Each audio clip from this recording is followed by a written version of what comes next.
chain, c'est une fonction qui est devenue stratégique depuis une quinzaine d'années dans l'ensemble des entreprises. C'est-à-dire, quelles que soient les entreprises de services, industrielles, grande distribution que l'on peut rencontrer, elles auront toutes un point commun, c'est qu'elles partageront toutes cette fonction, achat et supply chain.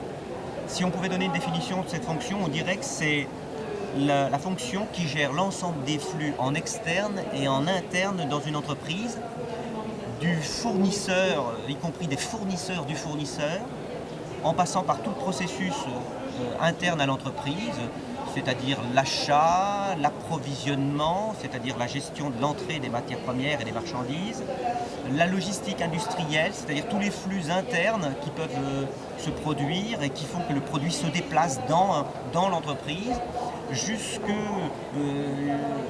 stockage des plateformes externes à l'entreprise, jusque dans la distribution, dans les bras du client, et même maintenant on va rechercher les produits dans les bras du client, donc on parlera même de logistique inversée, c'est-à-dire qu'est-ce que l'on fait des produits qui sont des déchets dans les mains du client, voire même toutes les problématiques de recyclage qui font qu'un déchet peut redevenir une matière première. Donc c'est si je veux conclure là-dessus cette définition-là, c'est vraiment la fonction qui résume l'ensemble des flux hors et à l'intérieur de l'entreprise. C'est nous qui gérons ce genre de problématique. Alors, c'est quoi les gains là-dedans? Eh bien, c'est souvent des gains de temps, hein, c'est-à-dire qu'on apprend à gagner du temps dans la fabrication d'un produit.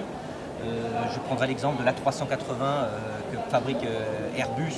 Eh bien, notre objectif à nous, c'est pas de rendre l'avion plus beau, c'est de faire en sorte de le produire plus rapidement, c'est-à-dire pas 16 mois, mais si possible 12 mois, en gagnant du temps sur les flux. C'est comment apprendre à sélectionner les bons fournisseurs des mauvais. C'est la problématique par exemple de vente privée. Venteprivée.com a un service achat et un service supply chain qui est stratégique pour eux. Comment intégrer, référencer des matières, référencer des fournisseurs, comment approvisionner, la bonne quantité. C'est aussi des problématiques internationaux, comment gérer le risque d'un pays quand on achète en Chine ou dans un autre pays, gérer le taux de change, gérer les risques géopolitiques. La présence ici est relativement importante pour faire parler un petit peu aussi de cette fonction, c'est-à-dire qu'elle est tellement répartie dans toutes les entreprises que parfois elle est passée un petit peu inaperçue. Donc il était temps, et maintenant nous sommes sur tous les salons, salon SMBG et autres en France, justement pour faire prendre conscience que cette fonction est stratégique et qu'elle ne peut plus être répartie comme elle l'était avant sur d'autres fonctions qui étaient réparties dans les autres endroits du salon, c'est-à-dire qu'il fallait vraiment lui donner une identité à part entière. Avant, elle était un peu dans du commerce international, elle était un peu mélangée à du contrôle de gestion, sauf que maintenant, c'est une fonction à part entière avec des salariés qui ont le titre sur leur bulletin de salaire d'acheteur, de logisticien, de responsable supply chain. Donc maintenant, on a une identité propre et on le montre.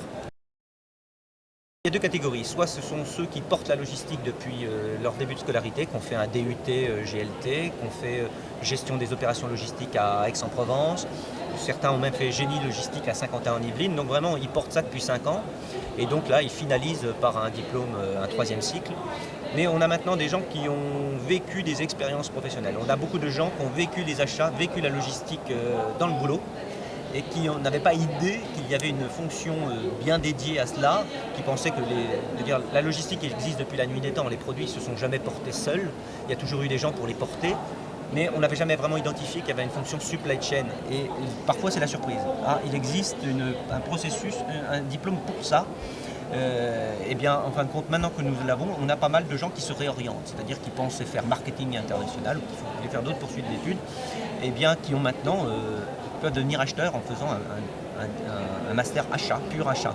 Et puis toutes les grandes écoles maintenant portent un projet achat, donc on a pas mal de gens qui vraiment ont pris conscience de la fonction stratégique de ce métier. Les flux sont bien dessinés.